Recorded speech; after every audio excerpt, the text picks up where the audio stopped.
listening to The Sizzle on Iron Skillet Radio and Iron Skillet Television. You know who it is. You know what it is. It's The Sizzle in the building. Jay, how are you feeling after a Bears win? Happy Bagent Day. Happy Baguette Day. I think I need me some French dip. I think about, I never really dip my baguettes, but I might dip my baguette today because, baguette. You're a baguette dipping kind of guy. I am that type of guy. Listen, Jay, today marks in history the 49th QB that started in Bears history. And his name is TYSON BAGENT. He's a man, he's a myth, he's a legend. But he only threw for 160. Doesn't matter his consistency. He was 100% in the red zone. 100% in the red zone.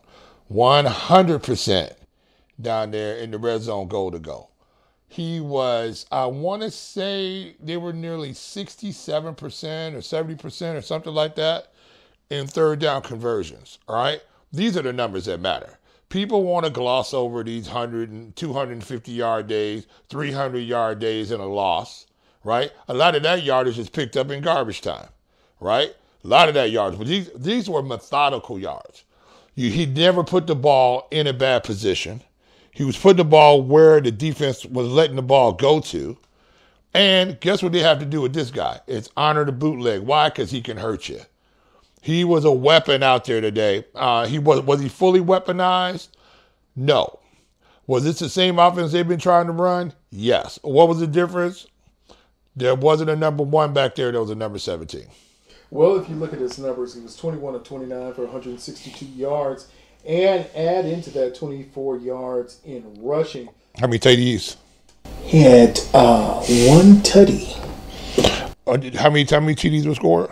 There were 3 touchdowns scored. And let me give shout out and big shout out to my man D'Onta Foreman. D'Onta Foreman rushed for 89 yards, 31 yards, receiving for a total of 120 yards and 2 touchdowns. Yeah, and so you looked at a ball club that won the time of possession, I want to say almost by 10 minutes, and you saw a team who was rallying to the football from the defensive side. All of a sudden, you've seen a team who's been playing really well, stopping the run, but now they have motivation because if they figured out this guy could keep the ball in the hands of his side of the team.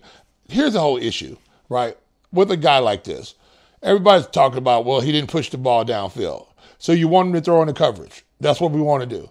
Or do we want to take these dinks and dunks for these 3 yards, 5 yards, and give us what we want is 3rd and 1s and 3rd and 2s. That's why the conversion rate was so high on those. He put us in position. We weren't behind the sticks. We were ahead of the sticks. And that's the biggest thing right now, right? Now you can let your running back. How much rushing did we have today? Well, if you put it all together, you had a total of 323 yards. That was combined total offense. You had 173 yards on the ground. When's the last time you saw the Bear rush for 170 yards? I think Justin Fields did. Yeah, and then where does that get you? Your shoes in Canton, but now what? Here's the thing about that, too. Okay. Just, 2 weeks ago, 3 weeks ago, everybody's talking about he's back. Oh, he's the greatest thing since Chop Suey. He's back. He's back. All of a sudden now. Kung Fu Suey. Now, what are they saying? See, football people understand what's going on with the Bears. That consistency is far more important than explosion, right? It's just like when you cook your food. If your grill is too hot, you're going to burn your food up. It's good to sear it, but if you leave it over that hot flame, it's going to burn itself up. Most people like to cook their food who actually know how to cook on the grill. They sear it and then they toss it over the side off the heat and just let the constant heat hit it. When you have consistency in your game, consistency takes 2, 3, 4 yards on first down. When you're consistently running those boots where they have to honor it, all of a sudden now you have a team like the Raiders who have one of the best pass rushers in the NFL who didn't really make a difference in this ball game. And that's because this guy was not on the same square all the time. He was not from the same launching point. And the most important thing, he got the ball out of his hands. He had one of the most quick releases that we've seen with the Chicago Bears. And we know Justin Fields is a guy who will hold the ball for 1, 2, 3, 4, 5, 6 seconds. Well, here's the thing. You talked about it on our last podcast. We talked about the fact that Larry Borum, for some reason, because we're talking about one of the best pass rushers who got 1 sack for today's game, but he would have had none had Borum not done the Borum thing. Well, also, too, you got to remember, they were helping Chip a little bit on him. They were. So they were putting him back on the Borum. Borum's biggest problem, I think, is that when he sets in his drop, that left foot drags instead of getting up off the ground. And because it drags, it trips him up, and he tends to fall over. I think, but once he can get set in front of you and get his arms locked, now he's in a much better position. They just got to chip and help him a little bit. You got to get a back flaring out of there, chip and help him, push the defender back on him so he doesn't get those big outside rushes on you, and then he looks fine. The biggest problem is getting that left foot set. I think he slides that foot, and when you get on different surfaces, it all depends what the practice surface is and what the field surface is. I guarantee you they're not practicing on the same surface. To me, as an offensive lineman, I want to practice on the same surface that I'm going to play on. And I think that's part of the problem right here is that he's being able to slide that foot in the grass, in their practice grass. Why do they have him on practice grass? They don't want to tear their knees up. So they're on a softer surface. Grass gives away. They make sure that happens. He gets out there on that field up there. What happens? He goes to slide, grabs that foot. That's what I saw the last couple of times with him, and it stops his momentum, and he falls over, and he falls down and go boom. Well, a lot of players weren't falling over and going boom. And shout out to Mercedes Lewis. The old man did his thing, getting his first reception of the year, Jay. Looking like a veteran sage that he was. Well, the issue is on that is that you have a quarterback who can read to his third read, who understands where the ball's supposed to go. He's in a high efficiency, high completion quarterback. He knows where it goes. There's not a defense, he says, that he hasn't seen, that he doesn't understand. And we saw today, guess what? We didn't see him today, confused. We saw him a lot of times checking, making the right checks. You saw the defense, you saw the offensive line very seldom blow an assignment today. Why did you see that? Because I think this quarterback had time to work with him. They understood what they can do, what they can't do, and they had confidence in him that he was going to make the right call and get the ball out of his hand. And I think that's the biggest thing about this today. They knew the ball was going to come out on time. Well, that's the thing. One of the things we talked about earlier is we talked about time and possession. The Bears had the ball almost 35 minutes versus 24 for the Las Vegas Raiders. And also the red zone efficiency of 100%. And they had 23 first downs. But, Jay, let's talk about something else. It's been nearly 400 days since the Bears have gotten a home win. Yeah. And you have to attribute a lot of this win to a defense that held the Raiders to 129 total yards with 3 takeaways. This defense stepped up, Jay, and did their part. In your estimation, has this defense gotten better since Eberflus has taken over, or was this just a natural progression that the defense was going to take as the year progressed? See, it all depends when you're playing defense. Are you playing from behind or are you playing in front? Because there's 2 different type of defenses now. When you're playing from behind, you're going to take more chances to go after the football. You're going to blitz a little bit more because you're trying to make things happen. I think you saw a defense today that wasn't over blitzing because they didn't need to. I mean, you were going against Brian Hoyer too. Let's get that understandable too. Second thing was that because the defense was able to play contained, basically, they pretty much figured Hoyer wasn't going to be able to beat him deep, even though we saw Devontae Adams drop one in the end zone, and we saw him make some good plays out there, was that they were able to come up and rally to the football.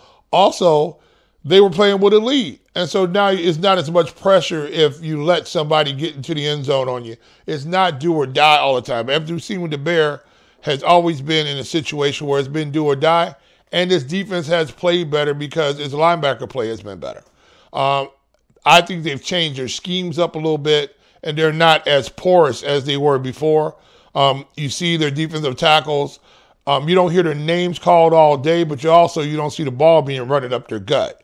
So that just means they're stopping that A and B gap. And if you're going to beat them, you're going to have to get them outside. And now you had these big flowing linebackers who will run sideline to sideline, and we do have corners that will come up and stick you.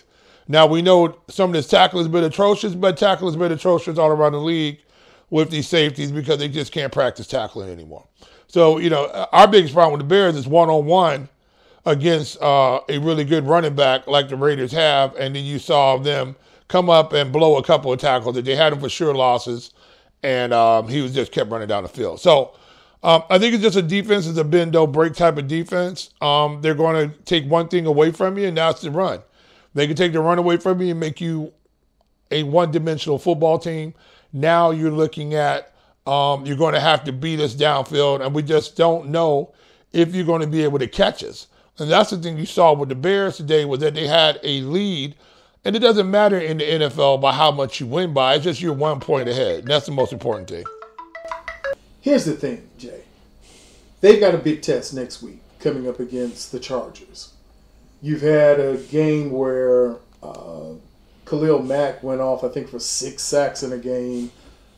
Can TYSON BAGENT and the Bears keep this up going into his third playing game, but his second start of the season? Yeah, it's the same thing he's been doing. This is nothing new.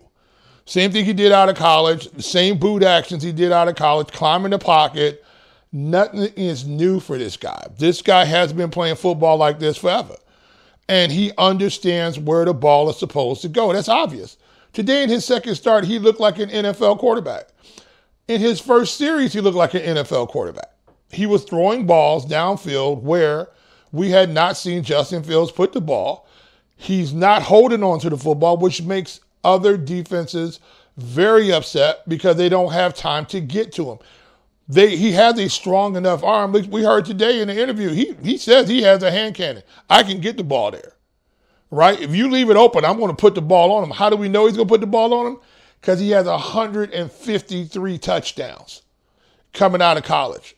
That tells you that he knows how to put the ball on people. I don't care if you're playing Nerf football, flag football. If you got 153 tutties, that means you're doing something, right? This guy can play football. He's big enough. He's strong enough. He's got a gun. Looks like he's pretty much unflappable. We'll see how it goes along as the other teams adjust to him.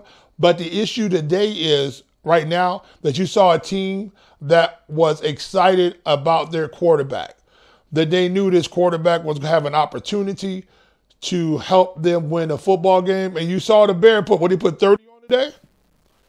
When's the last time you see the Bear drop 30 like that? Where you really didn't think that he was going to make a huge mistake. You really didn't think that he was going to put the ball in harm's way, which he didn't. So, I mean, it's just a opportunity now for the Bears to decide what they want to do, quarterbacking wise.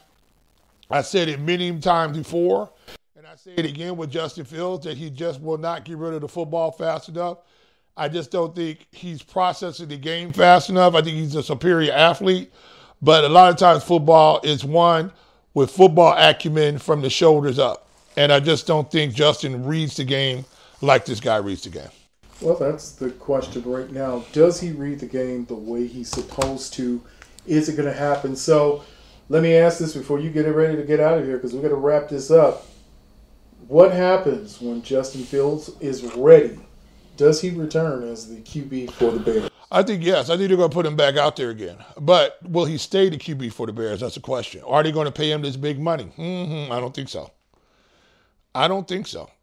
The issue is right now is that you have a team who very possibly, I'll say they come back next week and they win next week and they have a good outing, right? And then you get Justin Fields coming out and let's do more Justin Fields things. We've seen who Justin Fields is. Justin Fields is not going to change. Right. Well, what makes us think, even though he had those big outbursts, right? Was that the real Justin Fields, or is it the I'm going to hold the ball forever Justin Fields? That's the question. Which Justin Fields is Justin Fields? And at this point, I think we're learning who he is. No, I don't. I think we already know who he is. He's a guy with great talent, right? Great arm strength, but he does not read defenses well. And you cannot be a consistent winner in the NFL where you're putting ball in harm's way. When you're holding the ball, trying to push the ball downfield, hero ball gets you killed in the NFL, right? That 6 seconds of him holding the football, that got him hurt. And we've seen this situation going on before. Now you see Bagent, who has run when he needed to run, but he runs in a way that you go, okay, he's under control. He knows where the sidelines are. He knows where he's going to get out. If he needs to slide, he just understands the game. And I think that's the important thing right here. And I think you also looking at a kid who's very confident, who understands what needs to be done, and he has a next play mentality. And I think that's important. So is Tyson Bagent the answer? I think he's a better answer right now than what we have at quarterback. I just believe that. I don't think we're going to win the championship with Justin Fields in a Chicago Bears uniform. Does he go somewhere else and maybe does better? Maybe they put a better offensive line around him? Yeah, but today Tyson Bagent did the same thing with the same offensive line. Maybe they were just scrambled around, but he still had Larry Borum playing left tackle for him. But what happens, I get the ball out fast, that guy don't have to block for 3 seconds. That makes a huge difference. And he has escapability, which we don't see that out of Justin Fields, him climbing the pocket and getting out of there like that, because he holds the ball too long. Well, that's true. You have a situation where Justin holds on to the ball a little bit too long, a tad bit too long, and then you have boom, disaster. So for those who don't know, the Bears now are 2-5 and the Raiders are 3-4 with a 30-12 victory today. And next week we're looking for another victory. You know who's in the building. He's Jay Sizzle. Yes, sir. I'm G Sizzle. This is the Sizzle, and we will see you on the other side.